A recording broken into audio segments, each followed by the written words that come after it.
తోనాపిస్ ఎక్కడ పడిందో అక్కడే ఏట, ఇక్కడే వేయాలా. నీకే తెలిసినట్టు ఓ ఫోజులు దొబ్బీక ఆ సంగతి మాకు తెలుసు. రేత్రికి ఇక్కడే వల్లేద్దాం. అల్లుడు జోగా వల్లాగే తోడు పురిడుతున్నట్టుందిరా. తెంపు ముడేసేయమంటావా, కొత్తది మారుతావా? దాని కండిషన్ బానే ఉంది, ప్రమాదమేం లేదు. జతప సలహాలు ఇచ్చేమాక. నీకు తిండి పెట్టడమే బొక్క.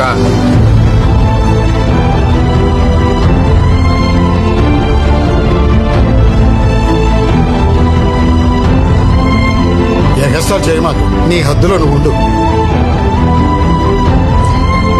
ज्यादा बात करेगा तो मार खाएगा. తీసుకో. యజస్ట్రాలతో పోమాక. నువ్వెన్ని ఎదవేశాలు ఇచ్చినా ఇక్కడ ఎవడు కరిగిపోడు. నువ్వంటే నాకు అసహ్యం. మాట్లాడబాక. ఆడి సాయం చేతం ఎందుకు? అలాగంటే వింటారా సోమ? ఎంత కదన్నా నానాజీ మై కన్న తండ్రి ఇక్కడ ఉన్నంతకాలం ఆయన బాగోళ్ళని నేనే చూసుకోవాలరా.